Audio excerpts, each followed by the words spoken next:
ذرا یہ ویڈیو دیکھیے گا، بلکہ آج دیکھتے رہیے گا، یہ آج کے ویڈیو میں استعمال ہونے والی کئی ویڈیوز میں پہلی ہے۔ اس ملک کے اندر افغان جہاد لڑنے کے لیے جو ہے آپ کا تعلیمی نصاب جو ہے چینج کیا گیا۔ آپ کا تعلیمی نصاب یونیورسٹی آف نبراسکا سے بن کے آیا، سی آئی اے نے آپ کو نصاب دیا کہ آپ نے اس نصاب کے تحت جو ہے نئی نسل جو ہے اپنی پڑھانی ہے اور اس کو جوان کرنا ہے، اور وہ نسل جوان ہو چکی ہے۔ ہمارے پاکستان میں کہیں بھی ایک تاریخ نہیں پڑھائی جاتی، ایک جغرافیہ نہیں پڑھایا جاتا، ایک دینیات نہیں، اب دینیات کا نام اسلامیات کر دیا گیا۔ یہ اسلامائزیشن کا جو ایک بخار تھا، ہم شامل تھے اس میں، بخار تھا جو 80 کی دہائی کے اندر جو چڑھا ہمیں بخار جو ہے، وہ ہمارا اپنے دین کے لیے نہیں تھا، وہ امریکہ کے انٹرسٹ کو پروٹیکٹ کرنے کے لیے تھا۔ جناب وزیر دفاع صاحب فرما رہے تھے کہ ہم شامل رہے ہیں اس اسلامائزیشن میں جس کے پیچھے دین نہیں تھا بلکہ امریکہ کے مفادات تھے، تو جناب آپ کو تو سزا ملنی چاہیے۔ یہ کیا آپ ہیرو شپ کلیم کر رہے ہیں؟ یعنی کوئی مجرم اگر آ کے کہے کہ میں نے جرم کیا ہے تو کیا اس کو اس بات پہ اپریشیٹ کرنا چاہیے کہ وہ کہہ رہا ہے جرم کیا ہے، یا اس کو اس چیز کی سزا ملنی چاہیے؟ ہونا تو یہ چاہیے تھا۔ یہ جو بات آپ نے کہی یہ بھی غلط ہے۔ میں حقیقت یہ بھی میں کھولتا ہوں کہ ایک آدمی اتنی بڑی پوسٹ پہ براجمان ہے اور وہ حقائق سے اتنا لا علم ہے، لیکن ایک منٹ کے لیے آپ کی اس لائن کو ہم فالو کرتے ہیں جناب کہ آپ نے اسلام کے لیے کچھ نہیں کیا، جتنی بھی لوگوں کے دل میں اسلام کی محبت ڈالی گئی، اسلامائزیشن جو آپ لفظ استعمال کرتے ہیں وہ ساری کی گئی، وہ دین کے لیے نہیں بلکہ امریکہ کے لیے کی گئی، تو شرم آنی چاہیے نا آپ لوگوں کو۔ ساری زندگی آپ لوگ اس سسٹم کا حصہ رہے ہیں، پیسے آپ لوگوں نے بنائے، عام آدمی کو تو کچھ نہیں ملا۔ اب آپ کو ہیرو مانا جائے اس لیے کہ آپ نے کہا ہے کہ آپ لوگ مجرم تھے، دیٹس اٹ۔ دین کے لیے کیوں نہیں اسلامائزیشن ہوئی بھائی؟ یہ تو ہمارا کام ہے نا پوچھنا، اور ہمارا جو سوال ہے یہ کوئی نیا سوال نہیں ہے، بلکہ یہ ایکوز ہیں ان چیخوں کے جو 1947 میں جو لوگ ذبح کیے گئے، جن عورتوں کے ریپ ہوئے کہ انہوں نے ایک اسلامی پاکستان بنانا تھا، ان کی چیخوں کے اندر ہمارا یہ سوال ہے کہ یہ بنا اسلام کے لیے تھا، یہ امریکہ کے مفاد کے لیے یہاں پہ اسلام کیوں لے کے آیا؟ اگین قطع نظر اس بات کے جو آپ نے کہا وہ بات غلط ہے، لیکن رائٹ ناؤ ہم جسٹ فالوئنگ یور لائن۔ آپ ہیرو ہیں ہمارے، آج آپ کی بلے بلے ہونی چاہیے، اس لیے کہ آپ مان رہے ہیں ساری زندگی آپ نے وہ قوم سے معافی مانگے۔ اگر ایسی بات ہے تو استعفے دیں، آپ لوگ گھروں میں جائیں۔ ہمیں وہ پولیٹیشین چاہیے جو یہاں پہ جب حلف لیتے ہیں تو وہ کہتے ہیں کہ ہم نے جو جو شریعت اسلامیہ ہے اس کے نفاذ کے لیے کام کرنا ہے، جو نظریہ پاکستان کی اساس ہے، تو ان کے دل میں یہ نہ چل رہا ہو کہ امریکہ کے ساتھ جو ہماری محبتیں ہیں اس کی وجہ سے ہم نے یہ سارا کرنا ہے، بلکہ وہ جھوٹے نہ ہوں، وہ فراڈیے نہ ہوں کہ ساری زندگی پیسہ وہاں سے کھائیں، ساری زندگی وہاں سے کام ان کے لیے کام کریں۔ یہاں تک یار مجھے یقین نہیں آ رہا جملہ میں کہنے لگا ہوں کہ پاکستان میں اسلام بھی لے کے ہیں تو امریکہ کے لیے، اور بعد میں وہ ہمارے ہیرو ہیں۔ یار کتنا اس بندے نے سچ بولا ہے، اس بندے کو سزا کیوں نہیں مل رہی ہے؟ اور اس بندے سے مراد خواجہ آصف نہیں ہے، سارے لوگ ہیں جو اس سسٹم کے بینیفیشری رہے ہیں۔ خیر یہ تو ان کا ایک جواب ہے کہ اگر یہ واقعی سچ بول رہے ہیں تو پھر ان لوگوں کو تو بالکل آپ صاف کریں، نکالیں سسٹم سے، نئے لوگ لے کے آئیں جو پاکستان میں اسلام اس لیے لے کے آئے کہ انہیں اسلام سے محبت ہے، نہ کہ نیو یارک سے محبت ہے۔ اب آتے ہیں ان کی اس بات کی طرف جو ان صاحب نے فرمائی ہے کہ اس کے پیچھے حقیقت کیا ہے۔ یہ کوئی اس چیز کا ثبوت نہیں ہے کہ امریکہ نے آ کے نصاب بنا کے دیا تھا، یا نبراسکا یونیورسٹی نے وہ نصاب بنا کے دیا جو سارے پاکستان میں چلا گیا۔ کچھ جگہوں پہ ایسا ہوا ہے اور وہ سوویت کی وجہ سے ہوا ہے، وہ بھی بات بالکل ٹھیک ہے۔ اس ساری بات کا سورس کیا بنتا ہے؟ یہ جو ایک موسٹ کریڈیبل سورس ہے وہ میں آپ کو بتاتا ہوں۔ اسٹیفٹنگ وسنشافٹ und Politik، جو کہ ایک جرمن تھنک ٹینک ہے، انٹرنیشنل سیکیورٹی اسٹڈیز وغیرہ کے وہ کام کرتا ہے۔ انہوں نے 2004 میں ایک رپورٹ پبلش کی جس کے پیج نمبر 21 پہ ایک بات لکھی ہوئی ہے۔ بنیادی طور پہ وہ بہت واسٹ ایک پیپر ہے، میں اس سب میں نہیں جا رہا۔ جو پاکستان کے حوالے سے بات ہے کہ جب سوویتس موجود تھے افغانستان میں تو بہت سی ڈسٹریبیوشن کی گئی، اور اگر ان کی وضاحت کی وہ مٹیریل ورڈنگ یہ ہے: During the war against the Soviet domination of Afghanistan, these schools, at least those located in border areas, were also used by intelligence services as distribution points for Pakistani and US funds۔ یہ بات clear ہو گئی کہ جن سکولوں کا پیچھے سے ذکر چلا آ رہا تھا کہ وہ بنائے گئے، کریٹ کیے گئے، وہ پاکستان میں جو پاکستان افغان بارڈر کے قریب جو وہاں پہ جو سکولز تھے وہاں پہ یہ انویسٹمنٹ کی گئی۔ خیر ابھی ہم آگے بڑھتے ہیں اس پہ۔ یہ آگے فٹ نوٹ جو آپ کو نظر آ رہا ہے، فٹ نوٹ نمبر 47، اس میں انہوں نے اس کی مزید وضاحت کی ہے۔ لکھتے ہیں: Between 1984 and 1994 The preparation of jihad textbooks, among others, was financed by US aid in Dari and Pashtun, cost $51 million, which originates from the Center for Afghanistan Studies at the University of Nebraska, Omaha. A total of 13 million copies were supposed to have been distributed in Afghan refugee camps and Pakistani Quran schools. Compare international crisis groups and so forth. سن لیجیے وضاحت آپ نے کہ Nebraska university کو جو وہاں پہ refugee campus تھے اور قرآن سکول یعنی کہ مدرسے جس کو انہوں نے قرآن سکول لکھا ہے اور پیچھے بتا چکے ہیں کہ وہ جو بارڈر کے ایریا میں تھے وہاں پہ ضرور کیا گیا ہے، اس کو کوئی آدمی ڈینائی نہیں کرتا ہے، لیکن اس کو ایکسٹریپولیٹ کر دینا اور کہہ دینا کہ پورے پاکستان کی اسلامائزیشن امریکہ نے کی تھی. آپ اتنے بڑے عہدے پہ بیٹھے ہوئے ہیں، آئی مین سیریسلی ہم عام پاکستانی لوگ اچھے لگتے ہیں آپ کو کہتے ہوئے کہ کم سے کم کچھ اسٹڈی کر لیا کریں، پڑھ لیا کریں. یونیورسٹی آف نیبراسکا کے حوالے سے آپ نے یہ سارے کا سارے پاکستان پہ اب کر دیا. اب سوال یہ ہے کہ جہاں پہ ہوا کیا یہ ٹھیک ہے. اب یہ بھی میں آپ کو بات بتا دوں کہ جو 13 ملین کاپیز کی بات کی جا رہی ہے یہ ساری ساری پاکستان میں نہیں، ایونچولی یہ افغانستان گئی ہیں، پاکستان کے رستے گئی ہیں. یہ پورا اس رپورٹ کے اندر لکھا ہوا، آپ پڑھ لے کے کس طرح سے اسمگل ہوئیں اور کچھ جو پاکستانی وہاں پہ جو مدارس وغیرہ تھے ان کو پڑھائی کی جو کہ بارڈر کے ایریا میں تھے. ہمارا پھر بھی یہ سوال ہے کہ یہ سارا پاکستان نے خود کیوں نہیں پڑھایا؟ Y not? انڈلجنس کیوں؟ پورا اس کا ایک آپ آڈٹ کرائے نا، وہ پیسہ کہاں پہ آیا، کیسے گیا. یہ تو تھی ساری افغان اسٹڈیز کا جو ادارہ ہے یونیورسٹی آف نیبراسکا میں، یہ تو پروجیکٹ ہی سارا افغانستان کے لیے تھا، اس لیے کہ سوویتس وہاں پہ تھے، وہ مارکسسٹ سیکولر تھے، ادھر لبرل سیکولر تھے، دونوں کی آپس میں لڑائی ہو رہی تھی جو 1945 کے بعد مسلسل ایک دوسرے کے ساتھ نبرد آزما تھے، دنیا میں جگہ جگہ دوسرے کو مارے تھے. اب میدان جنگ جو تھا وہ افغانستان میں بنا ہوا تھا، وہ سیکولرز کی آپس میں لڑائی تھی. اس میں اسلام کو کیوں استعمال کیا گیا، کس نے اجازت دی، اور پاکستان کا اپنا جو ایک اس کا سٹیٹس، اس کا تشخص جو ہونا چاہیے اسلامی، وہ کیوں سامنے نہیں آیا؟ نیبراسکا کی یہ بات کہاں سے آ گئی؟ یہ دو باتیں ابھی تک ہم نے کر لی. ایک بات یہ کہ یہ سارے پاکستان والی بات جو آپ فرما رہے ہیں سر یہ غلط کہہ رہے ہیں، اور دوسری بات یہ کہ اس کا جتنا بھی حصہ ٹھیک ہے، یہ اس میں پھر آپ مجرم ہیں. آپ کو میں ذاتی طور پہ نہیں کہہ رہا، جتنے بھی ہمارے اس زمانے کے لوگ ہیں وہ سارے کے سارے مجرم ہیں. پھر ہم کس چیز پہ آپ کو شکریہ ادا کریں یا ہیرو کہیں؟ آپ ریزائن کریں. بھی ہم لوگوں نے پاکستان کو فیل کیا، ریاست پاکستان کو. We failed state, we betrayed our people. بجائے اس کے کہ یار ہم مجرم تھے، اب دیکھو میں کتنا اچھا آدمی ہوں کہ میں کہہ رہا ہوں کہ ہم مجرم تھے. I'm not entirely sure کہ کسی سویلائز سوسائٹی میں اتنے بڑے کنفیشن کے بعد کوئی آدمی اتنے بڑے عہدے پہ رہ سکتا ہے. مزید آپ نے غصے میں فرمایا کہ یہاں پہ دینیات کو ہم نے اسلامیات بنا دیا ہے.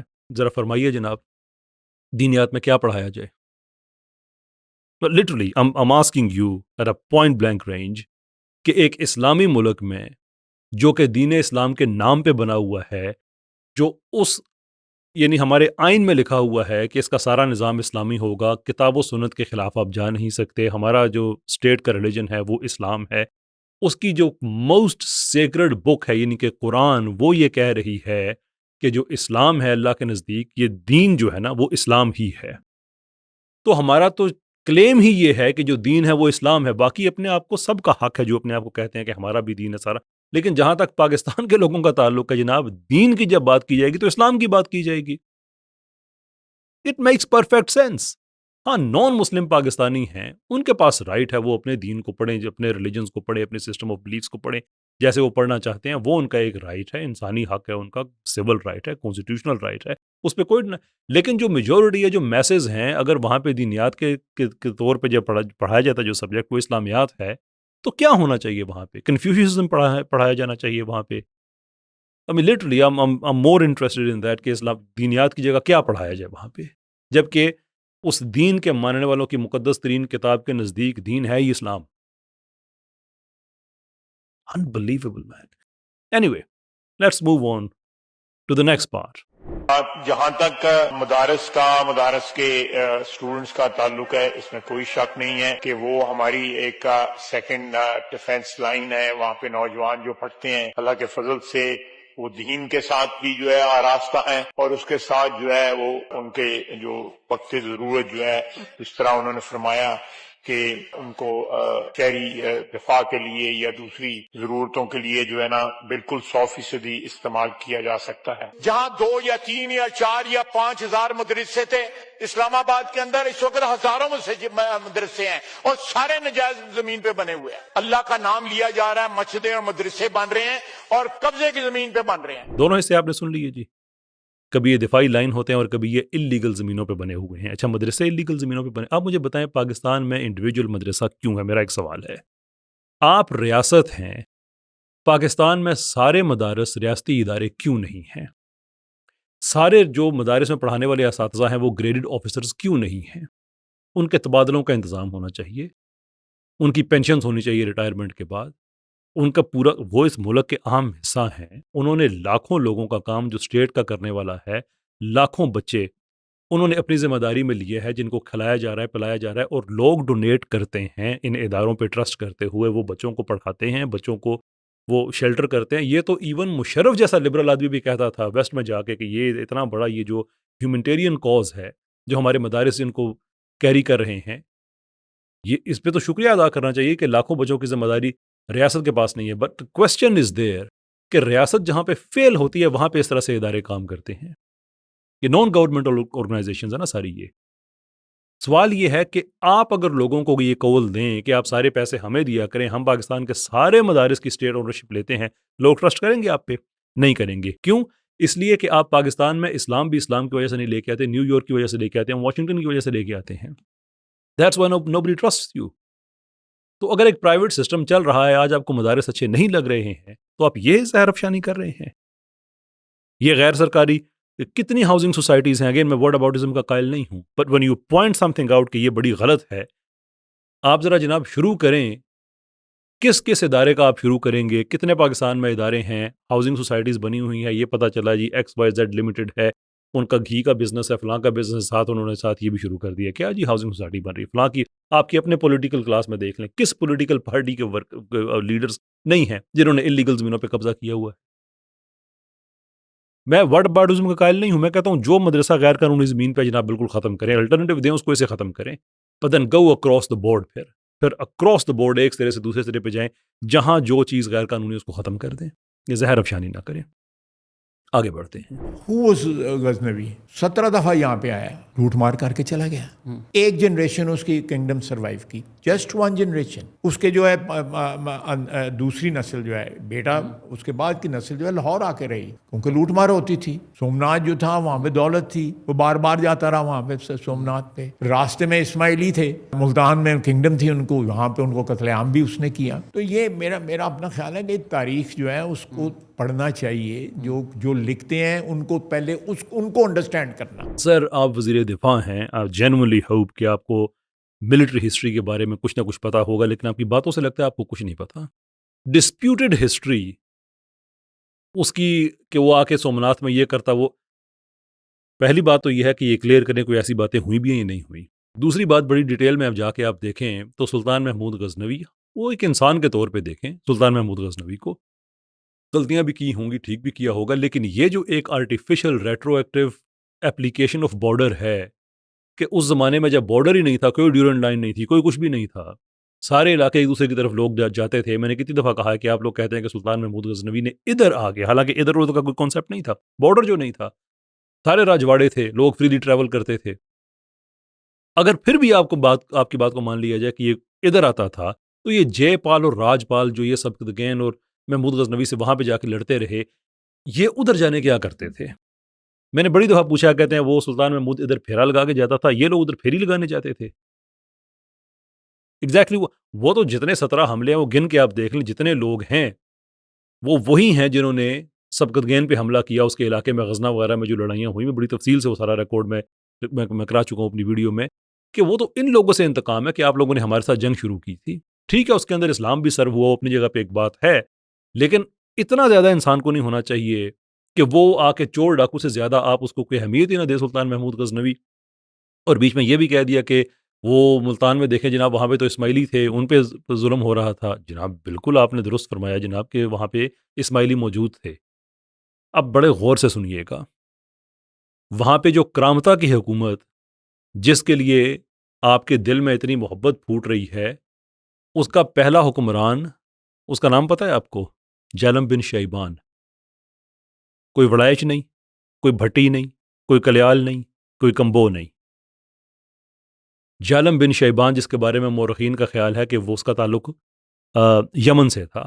ان اینی کیس بحرین اور عراق سے عباسی حکومت کے خلاف وہ شکست کھاتے کھاتے یہاں پہ آئے اور یہاں پہ آ کے انہوں نے قبضہ کر لیا. وہ بارڈر جو ایگزسٹ ہی نہیں کرتا، اس کو آپ ریٹرو ایکٹیولی اپلائی کر کے سلطان محمود غزنوی کو لٹیرا کہہ رہے ہیں، اور وہ جو کہاں سے اٹھ کے یہاں پہ ملتان میں آ کے قبضہ کر کے بیٹھ گئے، ان کے لیے آپ کے دل میں محبت پھوٹ رہی ہے. اور انہوں نے آ کے کیا محمد بن قاسم کی مسجد آ کے بند کی، اہل سنت پہ بڑے پیمانے پہ ظلم کیے، خطبے بیان کیے، سارا کچھ انہوں نے کیا اپنا جو ان کا ریلیجن تھا وہ امپوز کرنے کے لیے. اور یاد رکھیں، عالم اسلام میں بحث ہے کہ وہ مسلمان ہیں یا نہیں ہے. ہمارے پاس جو اسماعیلی آج جن کو میں جانتا ہوں جو بعد میں مسلمان ہوئے تو کلیئر کہتے ہیں جی یہ کوئی مسلمان نہیں ہے. خیر وہ ایک اور بحث ہے، میں اس میں نہیں جاتا. پر I ask you a simple question کہ جن لوگوں کی تاریخ یہ ہے وہ آ کے مسجدیں بند کریں، اور یہ بھی تاریخ میں موجود ہیں حوالے کچھ نہ کچھ کہ یہاں پہ آ کے انہوں نے ایون جو اثنا عشری اہل تشیع ہیں، 12 اہل تشیع ہیں، ان پہ بھی ظلم کیے، اس لیے کہ ان کے نزدیک ایک ہی آئیڈیا تھا، وہی ٹھیک تھا. اور یہ کوئی نئی بات نہیں تھی. یہ جناب جب انہوں نے قبضہ کیا تھا اسے تقریباً 10 سال پہلے تک حجر اسود ان کے پاس تھا. پتہ ہے کیوں؟ انہوں نے مکہ پہ حملہ کر کے حجر اسود کو چوری کر کے 22 سال اپنے پاس رکھا تھا، اس لیے کہ سیکرٹ جگہ یہ ہو جائے، مکہ کی اہمیت ختم ہو جائے. یہ وہ ظالم اور جابر لوگ، مکہ پہ حملہ کرنے والے، حجر اسود چوری کرنے والے، اس کی محبت آپ اس لیے کہ سلطان محمود کو ہم نے برا کہنا ہے. فار گڈنس سیک یار، کوئی تو انسان کی ایک ہوتی ہے نا، وہ پڑھا لکھا آدمی ہے تو لگتا ہے وہ اتنے بڑے پوزیشن پہ ہے تو لگتا ہے کہ اس آدمی کے پاس ایک ہسٹری کا نالج ہے، اس نے کوئی ریسرچ کی ہوئی ہے، وہ بات کر رہا ہے. And there are people who can actually they can agree with a person. لیکن مجھے یہ لگ رہا ہے کہ یہ ساری باتیں کرنے کی وجہ یہ ہے. What's the foreign policy difference between PMLN and PTI at this stage, would you say? I would call myself, if I'm allowed that indulgence, that we are much more liberal than PTI. P T I سے اختلاف کرتے ہوئے آپ نے اپنی سی وی میں لکھا کہ جناب محترم واشنگٹن صاحب، آپ ہمیں قبول کر لیں اس لیے کہ we are much more liberal and you would indulge yourself in seeing that. وہ جو آئیڈینٹی کرائسس ہے نا، وہ یہاں سے سامنے آتا ہے کہ ایک طرف بنیان مرصوص دفاعی کام ہمارا مارکہ حق، جس کا نیریٹو سارا ہم لے رہے ہیں قرآن سے، اور دفاع کے اوپر جو وزیر بیٹھا ہوا ہے وہی از مچ مور لبرل. اللہ حافظ.